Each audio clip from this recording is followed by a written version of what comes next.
अस्सलाम व्यूअर्स, आज हम राशिद साहब के पास उनकी शॉप पे मौजूद हैं AR डायनामिक्स। और हमने काफ़ी वीडियोस बनाई हैं टायर्स के हवाले से जो आप लोगों के लिए काफ़ी मुफीद साबित होंगी। और आज हमने जो टॉपिक लिया है काफ़ी इम्पोर्टेंट है, और वो ये है कि हम एक टायर से उसकी लाइफ, बेसिकली हम एक टायर की लाइफ कैसे बढ़ा सकते हैं, कौन कौन से ऐसे तरीके हैं जिससे एक टायर की लाइफ बढ़ जाती है। तो आज हम राशिद साहब से उसके हवाले से पूछेंगे। काफ़ी लोगों को इस बारे में नहीं पता कि टायर की लाइफ कैसे बढ़ाई जाती है। वो डिफरेंट लोगों से सुनते हैं कि टायर को यूँ करना चाहिए, टायर की किलोमीटर्स इतने होने चाहिए, इतने किलोमीटर बाद इसको चेंज कराएं। तो उस हवाले से सर मैंने आपसे बात करनी थी कि हम टायर्स की जो लाइफ है वो कैसे बढ़ा सकते हैं। इमरान साहब, ये जो आपने सवाल किया है ये बड़ा अहम सवाल है, और इसमें टायर्स की लाइफ जो है वो बेसिकली टायर का एक अच्छा होना, अच्छे ब्रांड का होना बहुत ज़रूरी होता है, मगर इसके साथ साथ जो है वो जो यूज़र है उसकी भी बहुत सारी जिम्मेदारियाँ इसमें आती हैं। तो इस सिलसिले में मैं पहली बात तो ये कहूँगा कि जब भी आप टायर ख़रीदें तो आप उसकी डेट ज़रूर चेक करें, क्योंकि अगर आप टायर जो है वो पुरानी डेट का ले लेते हैं तो ज़ाहिर सी बात है ये रबर प्रोडक्ट होती है, इसकी एक लाइफ होती है। और इससे भी ज़्यादा इंपॉर्टेंट चीज़ मैं पिछली वीडियोस में भी काफ़ी जिक्र कर चुका हूँ कि एक नॉर्मल प्रैक्टिस मार्केट में ये भी चल रही होती है कि लोग क्या करते हैं कि पुरानी डेट्स के टायर्स को जो है ना वो रिफ़्रेश कर देते हैं। तो ज़ाहिर सी बात है जब आप एक ये पुराना टायर लेते हैं और डेट उस पर फ्रेश होती है तो उससे उसकी लाइफ जो है वो बहुत बुरे तरीके से जो है वो यानी इफ़ेक्ट करती है। तो सर ये आप हमें एक टायर दिखा सकते हैं, अगर फॉर एग्जांपल हम कहें कि 2020 का एक टायर है तो वो कैसे उसका पता लगेगा, वो आप हमें दिखा सकते हैं? हाँ, मैं आपको टायर दिखा भी सकता हूँ, लेकिन इसमें एक चीज़ मैं आपको ये भी बता दूँ कि 2020 के टायर जो हैं इस वक्त जो मार्केट में आए हैं वो बहुत, एक तो वो जनरल का टायर है जो कि आपको 2020 का मिलता है, और अब कुछ थोड़े से चाइनीज़ टायर्स भी आए हैं जो कि 2020 के हैं। सर वो कौन से साइजेस में अवेलेबल है? वो डिफरेंट साइजेस में है, डिपेंड करता है वो। तो आए आपको मैं दिखा देता हूँ। अच्छा, अब आपको जैसे मैंने जिक्र किया ना, अब ये टायर देखें, इसके यहाँ पर जो है इसकी ईयर ऑफ मैन्युफैक्चरिंग लिखी हुई है। सर ये 0120 लिखी हुई है। हाँ, ये 01 का मतलब है कि ये जनवरी के फर्स्ट वीक का टायर है। ठीक है। और 2020 की इसकी जो है वो मैन्युफैक्चरिंग है। ठीक है। अब अगर यही टायर जो है आपको मार्केट में जो है वो मिल रहा है, सस्ता मिल रहा है, लेकिन इसके ये वाला एज जो नज़र आ रहा है ना आपको, ये वाला एज जो टेम्पर टायर होगा ना उसका ये एज जो है वो इतना स्मूथ नहीं होगा। ठीक है। बस ये इसकी निशानी है, ये देखें गौर से आप इसको, ये आप देखें ना, ये जो एज जो है ना, ये वाला एज ये इसका स्मूथ नहीं होगा। ठीक है। अच्छा सर, दूसरा ये कि टायर का पैटर्न और इसका जो ट्रेड होता है इसकी क्या इंपॉर्टेंस है, और इसकी सिलेक्शन क्यों इतनी इंपॉर्टेंट है? अच्छा, अब इसमें आप ये देखेंगे कि मुख्तलिफ टायर जो हैं उनके ऊपर मुख्तलिफ किस्म के यानी उनके पैटर्न्स होते हैं, तो हम इस चीज़ को इतनी ज़्यादा इंपॉर्टेंस जो है वो बाज़ दफ़ा नहीं दे रहे होते हैं। अब ये वाला टायर देखें ना, अब ये वाला टायर, इसके पैटर्न्स आप देखें कि बहुत ब्रॉड है इसके। अब ये ब्रॉड पैटर्न्स का मकसद ये होता है कि अगर आपकी यानी कि जो ड्राइविंग है वो ज़्यादातर हिली एरियाज़ में भी जा रहे हैं, आप नॉर्दर्न एरियाज़ में भी जा रहे हैं, और तो ये उसके लिए इट इज़ इक्वली गुड। इस पैटर्न को हम मड एंड स्नो कहते हैं, M+S। ठीक है। तो इसके अंदर क्योंकि एयर ये पैसेज जो है वो बहुत ये फास्ट होती है, इसके अंदर स्टोन पिकिंग नहीं होती, तो ये डिज़ाइन जब आप डालते हैं तो फिर आपका पर्पस जो है गाड़ी का वो ये है कि इसने हर तरह के रोड कंडीशंस पर चलना है। इसके मुकाबले में आपको मैं एक और टायर दिखाता हूँ। ये वाला टायर अगर आप देखेंगे तो इसका डिज़ाइन जो है ना वो थोड़ा सा कॉम्पैक्ट है, यानी कि तंग है थोड़ा सा। तो ये टायर जो है ये आपके हाईवेज़ और मोटरवेज़ के लिए आइडियल है। ये नहीं कि ये टायर आपके हिली एरियाज़ में नहीं चलेगा, वहाँ भी चलेगा, मगर वहाँ पर ये वो परफॉर्मेंस नहीं दे सकता जो वो वाला डिज़ाइन आपको दे सकता है। ठीक।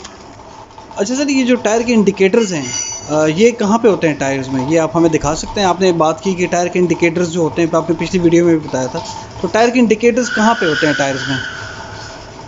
इसमें इमरान साहब ये जो इंडिकेटर्स होते हैं ना टायर्स के, ये देखें आपको ये वाला निशान नज़र आ रहा है, ये बीच में आपको जी ये निशान नज़र आ रहा है ना, जी ये इंडिकेटर्स हैं टायर्स के। ठीक है। तो ये एक और टायर आपको मैं दिखा देता हूँ। ये देखें ये वाला टायर है, इसके इंडिकेटर्स ये बने हुए हैं, ये इसके इंडिकेटर्स बने हुए हैं, ठीक है, ये जो नज़र आ रहा है ना आपको निशान, बिल्कुल ठीक है, ये इंडिकेटर है इसका। ठीक है, तो ये इसको हम NSD भी कहते हैं, यानी कि नॉन स्किडिंग डेप्थ। ठीक है, अब ये इंडिकेटर्स का मकसद ये होता है कि हर मैन्युफैक्चरर जो है ना वो आपको ये रिकमेंड करता है कि ये टायर यहाँ तक जब तक नहीं पहुँचता it is safe to drive. ठीक है, तो लिहाजा आपको ये एक इंडिकेशन मिलती है कि इस टायर की डेप्थ कितनी है। ठीक है, ठीक जी। अच्छा सर, दूसरा इसमें जो टायर की हमने बात की कि टायर की लाइफ कैसे बढ़ाई जाए, तो इसमें एक इम्पॉर्टेंट जो चीज़ एक लेमैन है वो यही सोचेगा कि हमने एक बात हमेशा सुनते हैं कि रोटेशन ऑफ टायर्स। जी। सो रोटेशन ऑफ टायर के हवाले से बताइएगा कि ये एक टायर की लाइफ बढ़ाने में क्या इसका क्या रोल है? देखिए इसमें जो रोटेशन ऑफ टायर्स जो होती है वो बहुत इम्पोर्टेंट होती है। उसकी वजह ये होती है कि यहाँ पर हमारे यहाँ जितनी भी मेजॉरिटी जो यानी गाड़ियाँ मैन्युफैक्चर होती हैं वो फ्रंट व्हील ड्राइव गाड़ियाँ होती हैं। तो अगले टायर्स के ऊपर फिर क्योंकि स्ट्रेस या वेट ज़्यादा होता है तो उनकी घिसाई ज़्यादा होती है निस्बतन पिछले टायरों के।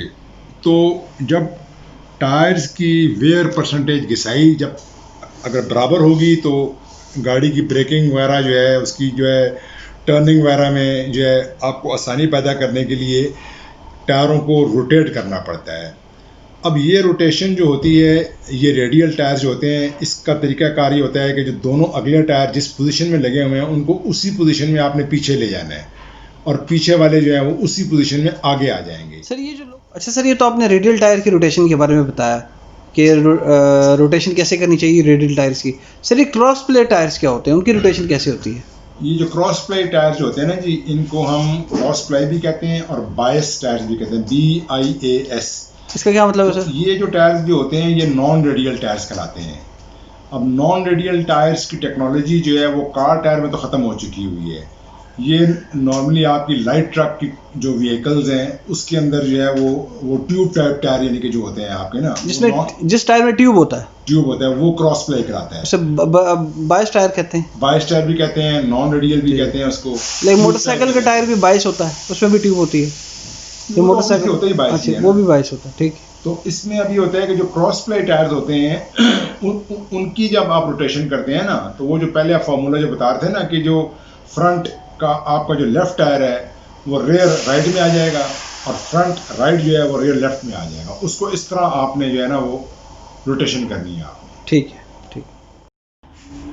अच्छा सर, बैलेंसिंग न्यू टायर्स के लिए क्यों ज़रूरी है? और दूसरा एक और सवाल भी मेरा इसमें ये है कि जब आप नए टायर्स गाड़ी में लगाते हैं तो उसी टाइम उन टायर्स को बैलेंस करना चाहिए या वो टायर्स अगर कुछ किलोमीटर बाद चल या वो यूज़ हो जाए तब बैलेंसिंग करनी चाहिए उनकी? नहीं, इसमें होता ये है कि जब नए टायर आप डलवाते हैं तो उसकी बैलेंसिंग उसी वक्त ज़रूरी होती है और उसकी बैलेंसिंग करने का मकसद ये होता है कि हर टायर के अंदर जो है वो डिफरेंट वेट्स लगते हैं। तो जितना अच्छा टायर होगा उसमें कम से कम वेट्स जो है इस्तेमाल होते हैं। लेकिन हमारे यहाँ क्योंकि लोग जो हैं वो बाज़ दफ़ा जो है वो ऑनेस्टी से काम नहीं करते हैं तो रूल इसका ये होता है कि जहाँ पर बास टायरों के ऊपर येलो डॉट का निशान नज़र आता है आपको, तो रूल ये कहता है कि जहाँ पर येलो डॉट है उसके साथ ही बिल्कुल नोजल जो है ना उसके सामने आनी चाहिए, उसके साथ यानी कि पैरेलल आनी चाहिए, ऑपोजिट नहीं, उसके पैरेलल। हाँ। तो उसमें ये हो जाता है कि फिर अगर वो उसके करीब ये नोजल को प्लेस करेगा तो आपके टायर के ऊपर कम से कम वेट लगेगा। जितना आप उसको दूर लेते जाएंगे आपका वेट जो है वो टायरों में बढ़ता चला जाएगा। तो कुछ लोग जो है वो टायरों के अंदर आपको अगर 500,000 का डिस्काउंट दे देते हैं, वो फिर ये करते हैं कि वो नोज़ल को जो है ना येलो डॉट से दूर ले जाते हैं, वो फिर वहाँ से अपना हिसाब किताब पूरा करते हैं। तो लिहाजा ये है कि बैलेंसिंग अगर आपका टायर ऑफ बैलेंस्ड होगा तो आपकी गाड़ी वॉबलिंग करेगी आपकी। राइट। अच्छा सर, ये अब हम लोग रोड्स पे अक्सर आजकल तो बहुत ज़्यादा आम है काफ़ी अरसे से कि जगह जगह पे कैट आइज़ बन गई हैं। अब कैट आइज़ पे लोग क्या कहते हैं बग़ैर ब्रेक लगाए वो गाड़ी गुजार देते हैं। छोटी कैट आइज़ का तो नहीं, लेकिन जो बड़ी कैट आइज़ हैं उस पर भी गाड़ियाँ गुजार देते हैं। इससे टायर डैमेज होता है? हाँ डेफिनेटली। देखें, टायर जो है वो मकसद है कि एक रबर पार्ट है और जो इसका एरिया जो ट्रेड एरिया होता है, जो रोड पर जिसका कांटेक्ट होता है, बेसिकली वो बहुत रफ़ एंड टफ होता है। ज़्यादा जो इसकी डेलिकेट पार्ट जो टायर का होता है वो उसकी साइड वॉल होती है। अब अक्सर ये है कि हमारे यहाँ जो कैट आइज बनी हुई हैं, एक तो उनका साइज़ बहुत एबनॉर्मल साइज़ होता है। दूसरे नंबर के ऊपर ये होता है कि अक्सर आप देखते हैं कि कैट आइज जो है ऊपर जो उसकी कैप बनी होती है जिससे वो यानी कवर्ड होता है, वो जब नए होते हैं तब तो वो ठीक होते हैं, लेकिन जब वो पुराने हो जाते हैं वो कैप्स उतर जाती हैं तो इतनी बड़ी बड़ी अंदर जो है ना वो नेल्स उसके निकल आती हैं। तो कैट आइज में तो आपको बहुत ज़्यादा यानी कि स्लो स्पीड पर जितना मिनिमम स्पीड आप रख सकते हैं उस पर उसको जो है टायर को गुजारें, वरना इट टेक्स फ्यू सेकेंड्स के आपने तेज़ी में गुजारा और वो कील जो है या वो जो नेल जो है वो साइड वॉल को हिट हुई और टायर आपका वहीं बैठ जाता है आपका। राइट सर, ठीक। अच्छा सर, अलाइनमेंट ऑफ टायर्स, ये टायर की लाइफ को बढ़ाने में क्या रोल प्ले करती है? इसमें इमरान साहब मैं आपको ये बताऊं कि अलाइनमेंट जो गाड़ी की होती है वो सिर्फ उस वक्त आपको ज़रूरत पड़ती है जब आपने गाड़ी के कोई हिस्से का काम करवाया है, कोई सस्पेंशन का काम करवाया है, या खुदा ना खास्ता गाड़ी का कहीं मेजर एक्सीडेंट हो गया था, एक साइड से पूरी गाड़ी आपकी हिट हुई है, तो अलाइनमेंट की उस वक्त ज़रूरत पड़ती है। हमारे यहाँ मैंने अक्सर देखा है कि लोग नई गाड़ियाँ 0 मीटर गाड़ियाँ लेकर आते हैं, टायर्स चेंज करवाते हैं और कहते हैं इसकी अलाइनमेंट भी कर दें। ये मैंने खुद गाड़ियाँ 1-1 लाख किलोमीटर चलाई हैं, मेरी किसी गाड़ी की कभी अलाइनमेंट की ज़रूरत नहीं पड़ी।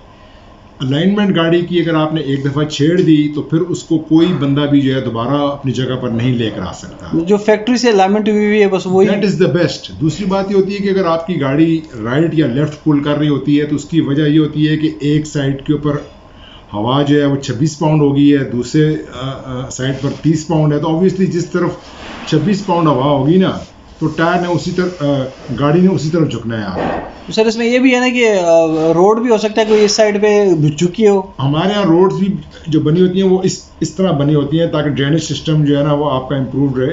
तो बाज़ दफ़ा जब आप स्टीयरिंग छोड़कर अपनी गाड़ी यानी ट्राई कर रहे होते हैं तो हो सकता है कि आपकी गाड़ी लेफ्ट साइड पर हो या राइट साइड पर हो, तो वो ऑब्वियसली फिर गाड़ी उस तरफ पुल करेगी। अच्छा, तो अलाइनमेंट को बिल्कुल भी मत छेड़ें, ये खामखा का जो है ना ये आपके लिए एक हेडेक है ये। राइट। अच्छा सर, ये जो सारी चीज़ें आपने हमें बताई हैं डेफिनेटली ये एक आम यूज़र के लिए बहुत यूज़फुल है और इससे टायर की लाइफ भी डेफिनेटली बढ़ेगी। इसके अलावा सर आपके पास कोई ऐसी कोई टिप हो या ऐसी कोई इन्फॉर्मेशन हो जिससे टायर की लाइफ बढ़ाने में मदद मिल सके? इसमें जो इम्पोर्टेंट चीज़ एक ये भी होती है कि देखें हर आदमी के अपने ड्राइविंग हैबिट्स होते हैं। अब ड्राइविंग हैबिट्स जो हैं आपके, अगर ऐसा है कि आपने गाड़ी जब भी चलानी है तो उसके ऊपर स्क्रीच आनी चाहिए, रोड के ऊपर निशान आना चाहिए, शार्प टर्न्स के ऊपर आप ब्रेक्स अप्लाई नहीं करते हैं, स्क्रीचिंग करते हैं, तो ये भी आपके टायर की लाइफ को बहुत बैडली इफ़ेक्ट करते हैं, नंबर एक। दूसरा फिर ये होता है कि आपकी लोड कंडीशंस हैं, रोड कंडीशंस हैं कि किस जगह पर आप यानी चला रहे हैं और कितनी एहतियात कर रहे हैं। तो ये सारे फैक्टर्स जो हैं ये आपके टायर की लाइफ को ऐड अप करते हैं। अब अगर आप इन तमाम चीज़ों का ख्याल करते हैं, टाइमली इनको जो है इनकी देखभाल करते हैं, तो अगर एक टायर की लाइफ अगर 70,000 है या 80,000 है तो इन एहतियात के साथ आप उसको 1 लाख किलोमीटर तक चला सकते हैं। राइट सर, जो आखिरी बहुत इम्पोर्टेंट सवाल है सबसे ज़्यादा, वो ये है कि हमने टायर लिया, नया टायर, उसके बाद वो पंचर हो गया। अब हम रेडियल टायर की बात करते हैं जो जिसमें ट्यूब नहीं होती, तो उसमें अक्सर लोग क्या करते हैं कि जो जिसमें वो जिसे हम कहते हैं वो सुम्बा टाइप पंचर लगा लेते हैं, वो घुसाते हैं और पंचर लग जाता है 2 मिनट में। और तो उससे क्या टायर की लाइफ पे इफ़ेक्ट पड़ता है? ये बड़ा एक अहम जो है ना पॉइंट आपने रेज किया है कि जैसा कि हमारे यहाँ जो रोड कंडीशंस हैं, आपको पता है कि कुछ पता नहीं होता, लोगों ने कांच फेंका होता है, कीलें बाहर निकली होती हैं, सब कुछ निकला होता है। तो ये एक मेरी बात ध्यान में रखिएगा कि जो टायर का जो ट्रेड एरिया जो होता है वो बहुत टफ होता है, मैंने पहले भी आपको इस बात का जिक्र किया है। और एक इसकी साइड वॉल होती है। अगर तो टायर आपका ट्रेड एरिया से अगर आपका पंचर होता है तो इसके अंदर जो है वो जो ट्रीटमेंट जो हैं वो 3 किस्म के होते हैं। पहला ट्रीटमेंट तो जो आपने भी जिक्र किया है वो सुए वाला, जिसको हम ऑल पंच कहते हैं, वो जो है उसको अवॉइड करें। उसकी वजह ये होती है कि ख़ास तौर पर जो रेडियल टायर्स होते हैं ये एक पूरा नेट बना होता है और जब इसके अंदर आप सुआ मारते हैं तो आपको ये नहीं पता होता कि आप उसके किसी जॉइंट के ऊपर तो जाकर वो हिट नहीं कर रहा है, जिससे उसका नेट जो है वो ब्रेक हो गया है। तो वो तो आपकी यानी कि समझ लें कि नया टायर हो या दरमियाना टायर हो या पुराना टायर हो, वो टायर आपका समझ लें कि आपने उसको बेकार कर दिया है। दूसरा नॉर्मली जो पंचर का तरीका इस्तेमाल किया जाता है वो उसको हम हॉट पैच कहते हैं, हॉट ट्रीटमेंट कहते हैं। उसमें ये होता है कि वो टायर जो है जब आपका पंचर होता है, वो आप पंचर वाले के पास जाते हैं, वो एक स्टिकर सा होता है, गोल सा स्टिकर होता है, वो उस एरिया को रफ एंड बफ करता है, वहाँ पर वो सोल्यूशन लगाता है और फिर वो हीट के ज़रिए उसको वल्कनाइज करता है। अब जब उसको हीट के ज़रिए वल्कनाइज करता है तो वो जो उस स्पेसिफिक एरिया को तो वो जोड़ देता है, मगर हीट जो है उसकी सराउंडिंग्स को जो है ना वीक कर देती है, because heat is the biggest enemy of tyre. यानी कि तो लिहाजा इसका जो सबसे बेस्ट ट्रीटमेंट जो होता है वो होता है एक कोल्ड पैच कहते हैं जिसको हम। उसका भी तरीकाकार वही होता है कि वो पंचर वाला उस एरिया को रफ एंड बफ करता है, फिर उसके ऊपर सोल्यूशन लगाता है, लेकिन बजाय उसको हीट के साथ उसको वल्कनाइज करने के, वो यानी कि उसको जो ठंडी प्लेट जिसको आप कहते हैं आम आदमी की ज़बान में, उसके साथ उसको जो है वो टाइट कर देता है, उसको छोड़ देता है। उससे फिर ये है कि आपका टायर डी शेप नहीं होता। That is the best solution. Right sir, thank you sir, बहुत बहुत शुक्रिया सर आपका, थैंक यू।